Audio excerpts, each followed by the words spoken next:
कहानी का सिलसिला यूं ही चलता रहे, आप लोगों की दुआएं, आप लोगों का आशीर्वाद मिलता रहे। आज की जो कहानी है वो कई मायनों में एक नज़ीर साबित हो सकती है हिंदुस्तान में। एक, जहाँ तक मेरी अपनी याददाश्त है या जहाँ जितना मैंने पढ़ा है, मुझे याद नहीं है कि हिंदुस्तान में आज तक किसी महिला को यानी फ़ीमेल को फांसी दी गई है। लेकिन ये केस उसके बहुत करीब है और हो सकता है ये एक रिकॉर्ड बने कि आज़ाद हिंदुस्तान की एक पहली महिला जिसे फांसी हो। तो ये उस महिला की कहानी है। इस केस में बहुत सारी चीज़ें हैं। ये पुलिस इन्वेस्टिगेशन की एक बड़ी ही दिलचस्प केस भी है, क्योंकि इस केस में जिस तरीके से कोई सबूत नहीं, कोई गवाह नहीं, और उस केस को सुलझाना पुलिस के लिए एक चैलेंज। लोगों का दबाव, प्रेशर, पॉलिटिकल प्रेशर, गुस्साई भीड़, पुलिस के ख़िलाफ़ नारेबाजी, यहाँ तक कि पुलिस अफसरों का तबादला भी कर दिया गया इस केस की वजह से। और ये केस इस मामले में भी एक और बड़ी अहम है कि आनन फानन में जो हमारे यहाँ जनरली होता है, जब इस तरह की कोई हादसा होता है, वारदात होता है, तो सरकार इंतज़ार नहीं करती या तो फिर वोट बैंक की भी मजबूरी होती है। तो गुस्सा शांत करने के लिए लोगों का और क्या कुछ, सरकार आनन फानन में जो हादसा होता है जिस घर में, उस घर की बेटी को मुआवजा देने का ऐलान कर देती है 5 लाख रुपए, जबकि पुलिस कहती है मत कीजिए, रुक जाइए। पर मुख्यमंत्री उस वक्त उत्तर प्रदेश की मायावती थी, वो नहीं मानती हैं। फिर बड़ी मान मनव्वल होती है, उनसे कहा जाता है कि अच्छा 48 घंटे का वक्त दे दीजिए, 48 घंटे तक आप मुआवजा मत दीजिए। और 48 घंटे में सारी कहानी पलट जाती है।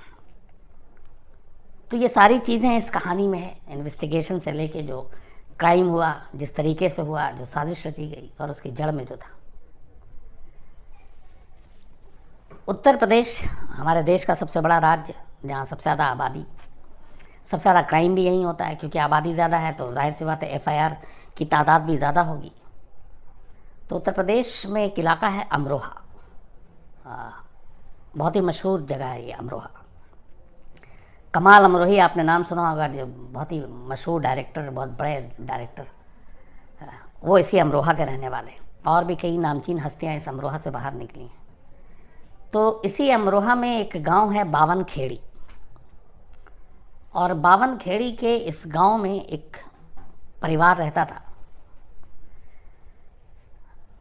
और उस परिवार की एक बेटी थी जिसका नाम था शबनम। अच्छा खासा अमीर परिवार। शबनम के वालिद स्कूल में टीचर, पढ़े लिखे, और शबनम, उसके 2 भाई, माँ बाप, ये सब साथ रहते थे।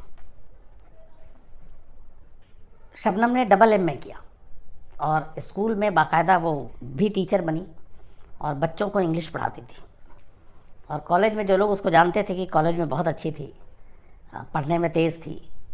इवन जो उसके साथी कुछ स्टूडेंट थे, उन लोगों की उसने मदद की, कई जो गरीब थे उनके फ़ीस भी भरती थी।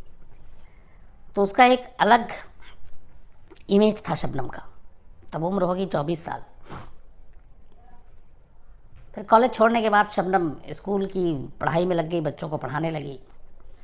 इसी दौरान उसी बावन खेड़ी गांव के एक लड़के से, जिसका नाम सलीम था, शबनम को प्यार हो जाता है। अब शबनम और सलीम में ज़मीन आसमान का फ़र्क घर वालों की नज़र में।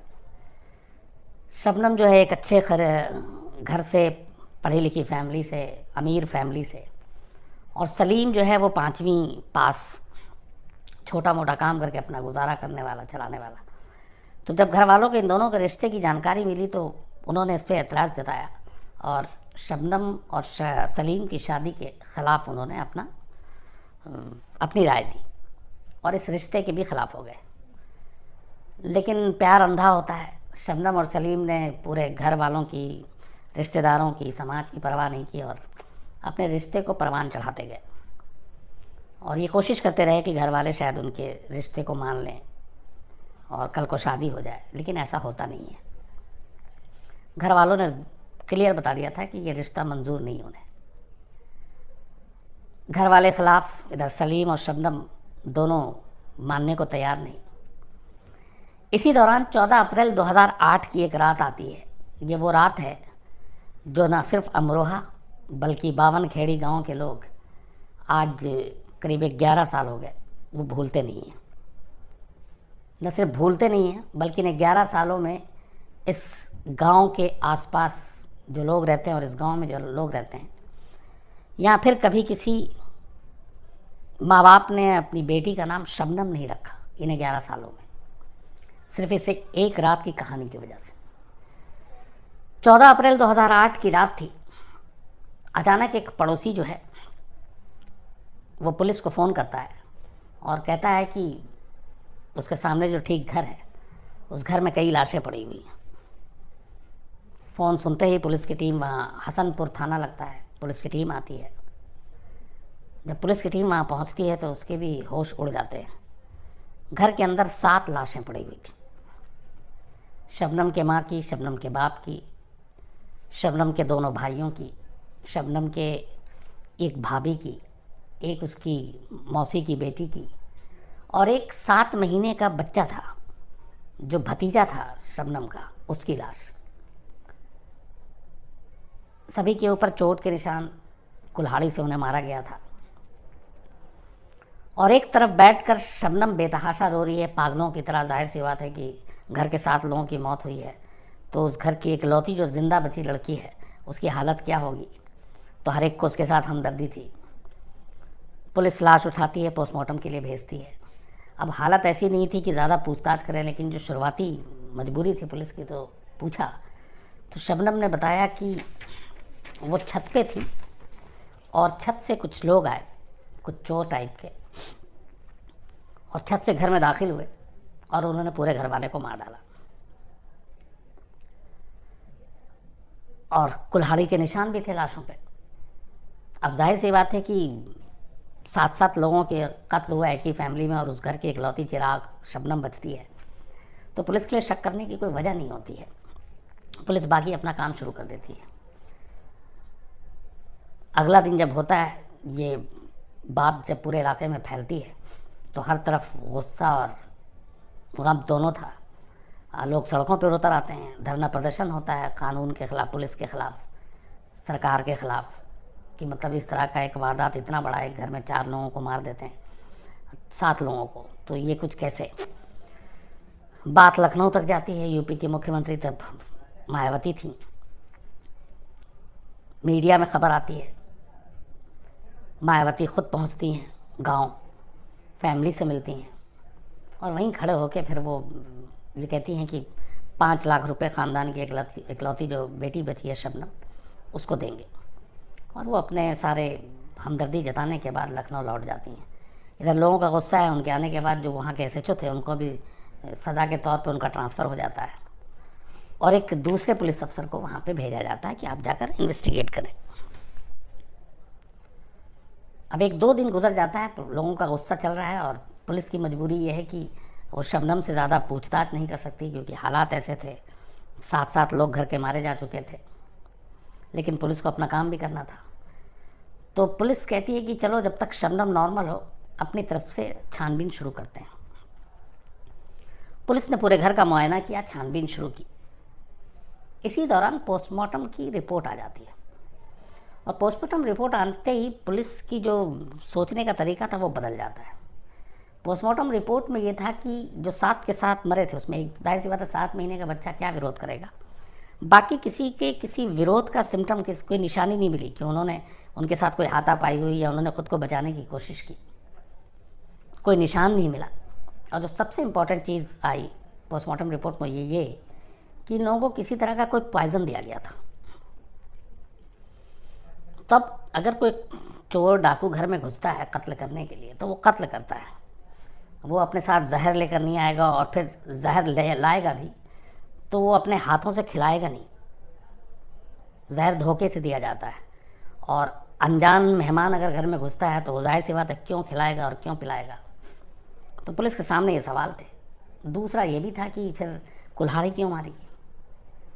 तो पुलिस का अब यहाँ से शक शुरू होता है। इसके बाद पुलिस फिर शबनम की शुरुआती जो कहानी थी बयान, उसके ऊपर पूरे नए सिरे से सोचना शुरू करती है।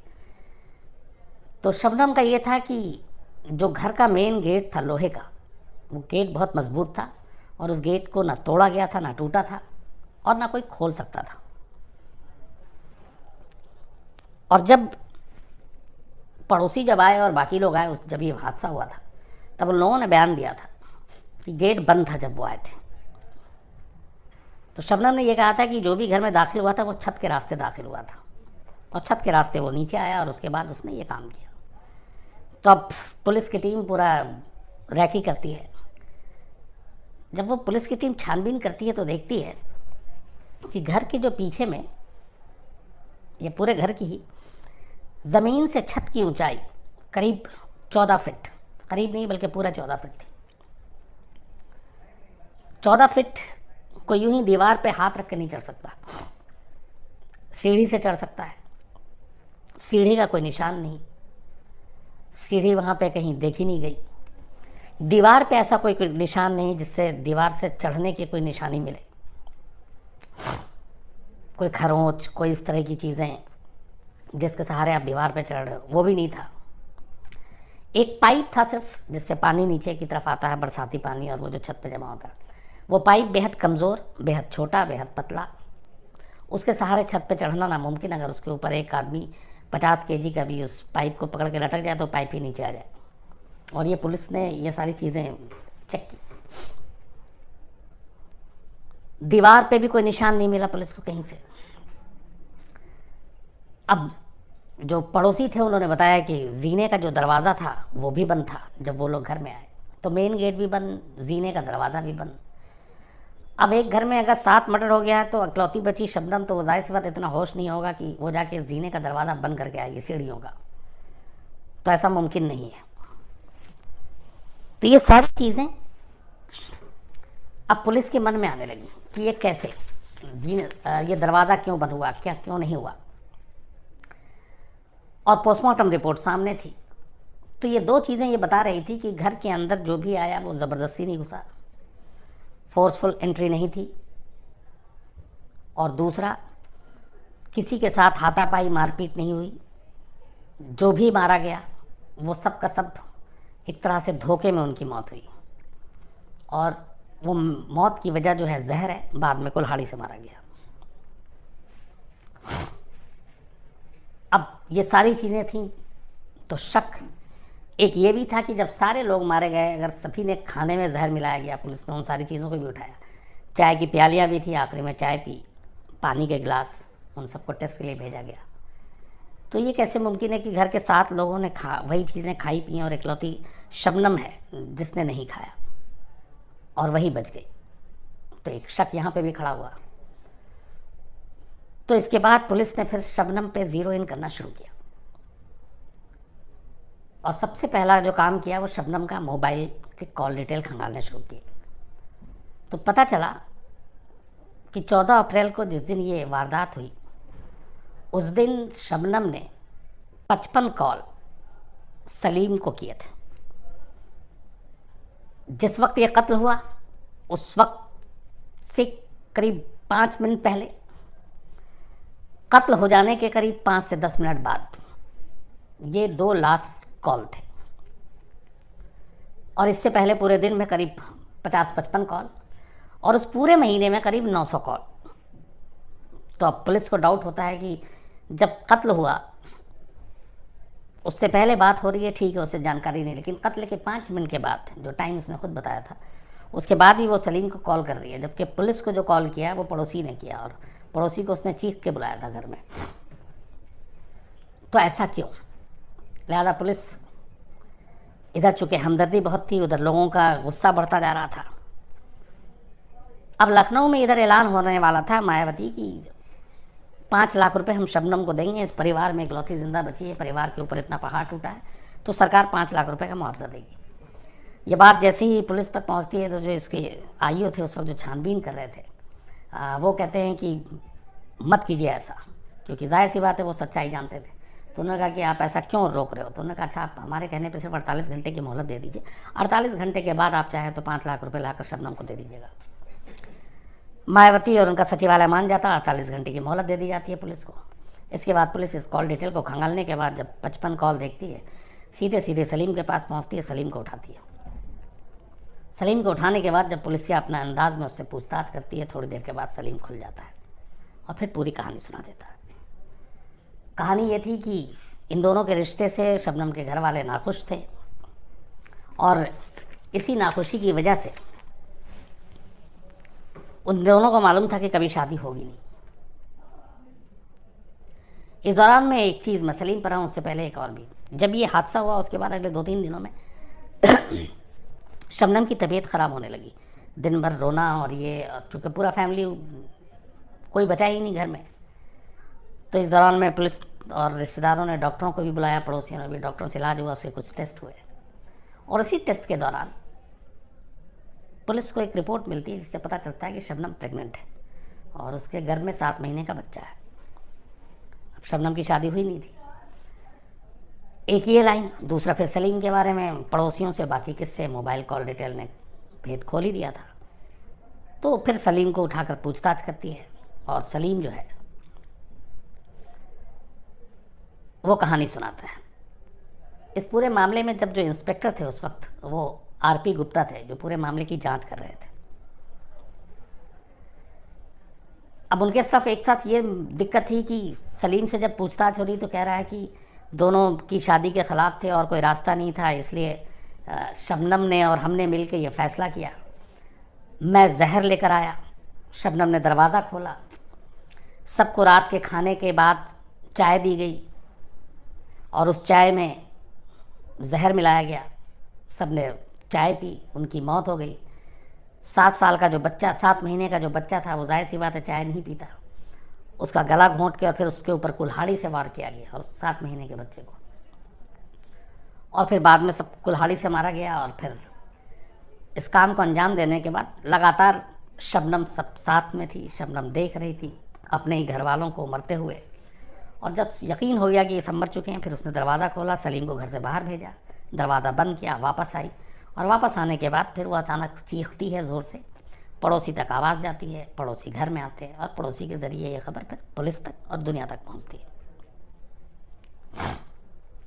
अब पुलिस के लिए प्रॉब्लम ये थी कि एक तरफ लोगों का दबाव, गुस्सा पूरे गांव का कि इतना बड़ा क्राइम हो गया, पुलिस कुछ नहीं की, शबनम के साथ हमदर्दी, और पुलिस उससे ज़बरदस्त पूछताछ नहीं कर सकती, बिना सबूत के हाथ नहीं डाल सकती, मामला और उल्टा हो जाता, कुछ भी हो सकता था। तो ये सारी चीज़ें एक तरफ थी, लेकिन ये फिर जो सारी जांच हुई और पुलिस को जो असल में जो इंस्पेक्टर आरपी गुप्ता जिन्होंने इसकी तफ्तीश की थी, उन्होंने कहा कि सच बताऊं तो जो मुझे पहला क्लू मिला था इस घर की इस घर में जो कत्ल हुआ है, उन्होंने ये भी कहा कि मैं ये नहीं कहता उस वक्त कि शबनम कातिल है, लेकिन ये अंदाज़ा हो गया था कि जो भी कत्ल हुआ बाहरी कोई इसमें शामिल नहीं है कोई ना कोई घर का। और उस शक की वजह उन्होंने सिर्फ दीवार को बनाया था कि इस घर में एंट्री की कोई गुंजाइश नहीं थी। दरवाज़ा बंद था, सीढ़ी का दरवाज़ा बंद था, मेन गेट बंद था, लोहे का गेट मजबूत था और दीवार पे एक भी खरोंच के निशान नहीं थे, जिससे ये अंदाज़ा हो कि दीवार चढ़कर कोई घर में दाखिल हुआ है। तो ये एक गूंगी बहरी दीवार ने एक तरह से पहली गवाही दी इस कत्ल को लेकर, जिसके बाद वो सिरा पकड़कर आगे बढ़े और मामले की तफ्तीश की। तो सलीम के बयान के बाद फिर और कोई रास्ता बचा नहीं था। पुलिस शबनम के पास पहुंचती है, शबनम सलीम का आमना सामना कराया जाता है। शबनम को पता चल जाता है कि सलीम ने सब कुछ बता दिया, लिहाजा अब शबनम के पास भी कोई रास्ता नहीं था। वो भी अपना जुर्म कबूल करती है और कहती है कि हाँ, चूँकि हम प्यार करते थे और मेरे घर वाले इस प्यार के राह में रोड़े थे, इसीलिए सबको एक एक करके मार डाला। और तब वो 7 महीने की प्रेग्नेंट भी थी और शायद उसे ये भी था कि घर वालों को ये पता चल जाएगा तो इसके बाद क्या क्या होगा, तो उससे अच्छा है कि उनको रास्ते से हटा दो। सारे सबूत थे। इसके बाद ये मामला कोर्ट में गया। बड़े कम ऐसे केस होते हैं हिंदुस्तान में जिसमें आमतौर पे जो जज हैं कोर्ट पे, वो जांच एजेंसी, पुलिस, इन लोगों की फटकार ही लगाते हैं। ये उन केसेस में है जिसमें बाकायदा अदालत ने जांच करने वाली पुलिस टीम की तारीफ़ की थी, और ख़ास तौर पर ये जो आरपी गुप्ता थे इंस्पेक्टर, जिन्होंने पूरे मामले की तफ्तीश की थी, जज ने नाम लेकर उनकी तारीफ़ की थी कि आपने बहुत अच्छी जांच की और बहुत कम वक्त में आपने इस केस को खोल दिया। इसके बाद लोअर कोर्ट अपना फ़ैसला सुनाती है और उस फैसले के तहत शबनम और सलीम दोनों को फांसी की सज़ा देती है। इस फैसले के ख़िलाफ़ दोनों हाई कोर्ट में चैलेंज करते हैं। इस दौरान जेल में ही थी शबनम जब वो एक बेटे को जन्म देती है, जो उस वक्त हादसे के वक्त 7 महीने का गर्भ में था। और जेल कानून के हिसाब से चूँकि वो बच्चा पैदा होता है तो वो जेल में ही शबनम के साथ रहता है 7 साल तक। 7 साल के बाद ये होता है कि आप बच्चे को कहीं वहाँ से माँ से अलग कर दिया जाता है, और अगर कोई और है तो वो ले जा सकता है परवरिश करने के लिए। तो 7 साल तक ये बच्चा बिना किसी कसूर के अपनी माँ के साथ जेल में रहता है, जेल में बड़ा होता है। हाई कोर्ट का फिर फैसला आता है। हाई कोर्ट भी लोअर कोर्ट के फैसले को बरकरार रखती है और फांसी की सज़ा को ही वो का ही हुक्म सुनाती है। इसके बाद ये लोग सुप्रीम कोर्ट जाते हैं। इधर शबनम जो है वो मुरादाबाद जेल में बंद, सलीम जो है वो आगरा के जेल में बंद। कानूनी लड़ाई चल रही है। सुप्रीम कोर्ट जाते हैं। सुप्रीम कोर्ट में भी फिर इनकी सज़ा जो है वो कम करने से मना कर देती है अदालत, क्योंकि इसको रेयरेस्ट ऑफ रेयर केस मानती है और इन दोनों की फांसी की सज़ा को बरकरार रखती है। इसके बाद सुप्रीम कोर्ट बाकायदा मई 2015 में इनके अर्ज़ी को कैंसिल करने के बाद सीधे डेथ वारंट निकाल देती है। डेथ वारंट का मतलब ये होता है कि अब आपको फांसी होगी। डेथ वारंट पहुंचता है एक मुरादाबाद जेल में और एक आगरा जेल में।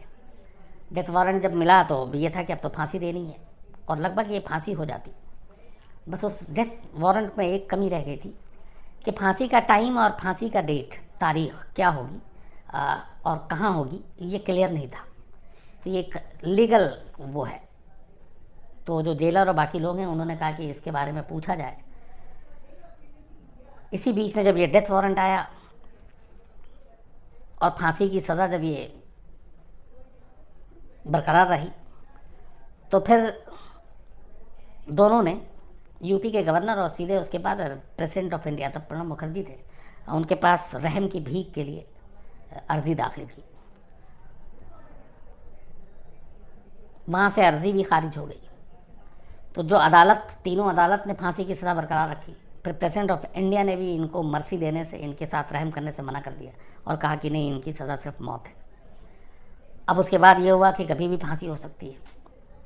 लेकिन फिर 15 में ही इन्होंने एक सुप्रीम कोर्ट में रिव्यू पिटीशन दाखिल कर दी सुप्रीम कोर्ट के इस फैसले पर कि उनके साथ जो फांसी की सज़ा दी है उसको ध्यान दें।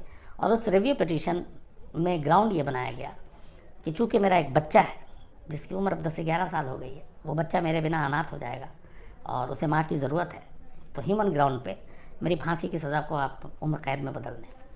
वो रिव्यू पिटीशन सुप्रीम कोर्ट में गया है और जो मेरे पास खबर है वो यही है कि शायद या तो इसी मंथ, अगले कुछ दिनों में इस रिव्यू पिटीशन पे फैसला आने वाला है, और अगर इस मंथ नहीं आया तो फरवरी में बिल्कुल आ जाएगा। और यह आखिरी होप है क्योंकि प्रेसिडेंट ऑफ इंडिया ऑलरेडी इसको रिजेक्ट कर चुके हैं, मर्सी पिटीशन। तो अब कुल मिलाकर ये है कि या तो इस महीने या अगले महीने ये फैसला हो जाएगा। और जो अभी तक की सारी चीज़ें हैं उसमें यह है कि शायद रहम ना हो और शायद सज़ा कम ना हो।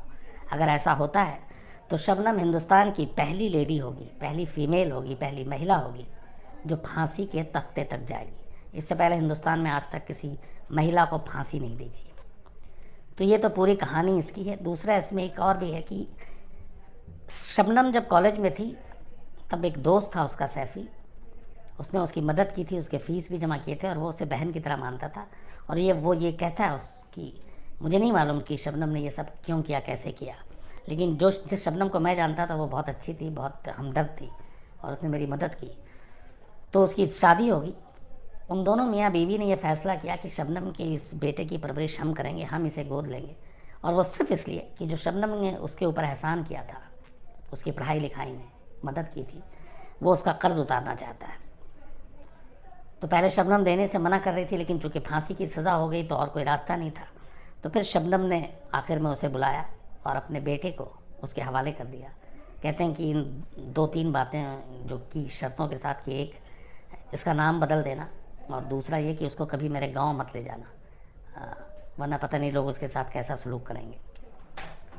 तो फ़िलहाल शबनम और का जो बेटा है वो उसके एक दोस्त और उसकी वाइफ अपने बच्चे जैसी परवरिश कर रहे हैं। और उन्होंने अभी तक बताया नहीं है कि उसकी माँ कौन है, उसकी कहानी क्या है, और उनका ये भी कहना है कि शायद वो उसे कभी बताएंगे भी नहीं। तो ये है पूरी कहानी। और इस हादसे के बाद जो मैंने आपको शुरू में बताया था, आज 11 साल हो गए, शबनम का नाम सुनते वो गांव में आज भी लोग खौफ से सिहर उठते हैं। और यही वजह है कि उस पूरे गांव में आज भी इस शबनम के बाद किसी और ने अपनी बेटी का नाम शबनम नहीं रखा। बाकी फ़ैसला आने वाला है इस महीने या अगले महीने, देखिए क्या होता है। जब वो फैसला आएगा मैं आपको अपडेट ज़रूर दूंगा। तो फ़िलहाल आज की कहानी में बस इतना ही।